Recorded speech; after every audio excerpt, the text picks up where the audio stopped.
here's your host, Jacqueline Goff. Advances in technology make private security cameras more accessible and less expensive. This is one of the bedrooms in Karen's old apartment, which was practically destroyed by the hurricane. Permanent makeup is permanent. So if you're going to have it done, be prepared to have it in your 30s, your 50s, and 80s. The administration at the QEH doesn't think they need a written policy. But what about those schools that have one? I'm Jacqueline Goff. Thanks for watching. Hi, I'm Jacqueline Goff. You're about to see a few stories that I did for Eastlink Television during my journalism degree. The first story is about a family displaced by Hurricane Juan. The Pictou family had to leave their home at the height of the hurricane. But thanks to the Mi'kmaq Child Development Center, the Pictous have found a new home. Karen Pictou is a single mother. She has 3 daughters. Their ages range from 16 months to 9 years. She's also a full-time math student at Dalhousie. Just after Karen put her girls to bed, the storm started. I was up talking on the phone, and as soon as the wind started blowing really hard, then I noticed that pieces of the roof were flying in front of our house, and the tree by the front window was like tapping on the window, and I thought it was going to like fall in. The water was up to her ankles in the kitchen, and above her head, the light fixtures were dripping with black water. At first, it was just a feeling of loss, and I was really upset because a lot of my kids' baby pictures were really ruined, and now they're all wrinkled and stuff, so I don't know if they'll ever be the same, and those are things that are like irreplaceable. This is one of the bedrooms in Karen's old apartment, which was practically destroyed by the hurricane. As you can hear, construction crews are working to fix things up right now. The Mi'kmaq Child Development Center was a great help. They took 2 15-passenger vans and brought her TV, her computer, and bunk beds from her old place to a new place. Lee Thomas is from the center. She's looking through donations people dropped off after the hurricane to help people like Karen. We moved the people from their current homes into their new homes. We found bedding, we helped them find some beds, we found couches, we moved tables and chairs and beds. The community prepared Karen's apartment for her, and she moved in within the week. Her place was furnished with appliances, furniture, and a gift of sweetgrass. Even though the move was hard on her girls, they're happy. Within the first day of living in their new apartment, they made friends. Jacqueline Goff, Metro Beat, Halifax. Have you ever seen someone light their head on fire or swing a flaming rope?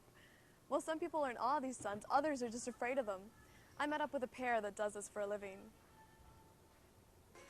This is Ash Circle. They've been performing together for the last year. It's an art form they say is dying. They're one group and just a handful that perform these stunts. That's Ivan. His stunts are more daring than his partner Loki. Believe it or not, Ivan is afraid of fire. Because I'm afraid of fire, first and foremost through my head, my mantra, my performing mantra is, this could kill you, this could kill you, this could kill you. Always going through my head. That's why I'm always hyper careful when I do what I do. So why does he do it if he's pyrophobic? You gotta face your fears. You have to, if you're afraid of something, you have to approach it, you have to stare it in the eye. If it beats you, then it's no good. He says his fear of fire makes it safer for him. He'll only do a stunt if he knows he's free from danger. You'll think I'm completely nuts when I start breathing fire, but really, because of the amount of training I have, I'm safe. Loki is known for his rope torch. It takes a lot of concentration. It takes a lot of focus. If I lose focus, it tends to wrap itself around my body and sit against my skin while still on fire. It's a thrill. It's a lot of fun. It's the best job I've ever had. Probably the most fun job I will ever have. When the torch touches the skin, it coats it with the fuel from the torch. At first, the fire sits on the fuel, not on the skin. This way it's extremely hot, but the fire isn't burning off the skin directly. It doesn't take long for the fuel to sink into the skin, and when it does, it burns. It's probably best you don't know how it works. The more mystery, the less chance somebody's going to try it. After the stunt, Ivan told me that he had second-degree burns on his head. It's already starting to blister. It took me 3 months practicing 5 hours a day, every day, to learn what I could do. That's the equivalent of about 5 years training. Do they make a lot of money doing this? The group worked it out to be less than minimum wage when counting the hours they spend practicing and performing. Jacqueline Goff, Metro Beat, Halifax. Imagine waking up with your makeup already on. Well, now you can. You don't have to spend 5, 10, or 15 minutes filling in your eyebrows or lining your lips. But for those who choose permanent makeup, what goes on doesn't come off. This is the tattoo machine, little tattoo machine. It's just like tattooing. Women and men may use permanent makeup for a number of things. It's a matter of hours to permanent eyeliner or lip liner. That's what you do if you want to avoid the 15 to 20 minutes that it takes to fill in your brows. And paying around $200 to $400 for these services might save you money in the long run. Elizabeth Jardine has her eyebrows filled in and both her eyes and her lips lined. To enhance, the eyebrows were very light, and I just felt as I was aging they were getting thinner. Elizabeth had her eyes lined to bring them out. It was great swimming. You come out of swimming and you don't have to worry about having dead fish eyes. When people age, their features tend to lose their shape.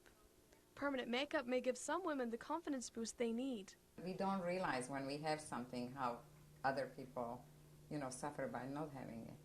But it's not only for people on the go. People with the alopecia who lost all their hair, it helps people who can't see very well, they lost their eyesight, and also with people after cancer treatments and similar things. There are a few things to keep in mind if you decide to do this. They might have been just a little puffy, not very much, but just a little. But I mean, it stands to reason that it would be, because you're having tattoo on your skin. And this dermatologist, he won't stop you from doing it. I've seen very few reactions or reaction problems with the permanent makeup. I've seen one patient who developed an allergic reaction to the dye, but that would probably be very, very uncommon. That would be one of those situations where it's 1 in 100,000. And what's the pain factor? It's not as bad as tweezing. Permanent makeup is permanent. So if you're going to have it done, be prepared to have it in your 30s, your 50s, and 80s. And what if it's not exactly what you wanted? Well, you can shell out top dollar to have it removed, or you could just live with it. For Metro Beat, I'm Jacqueline Goff in Halifax. I'm Jacqueline Goff. Thanks for watching.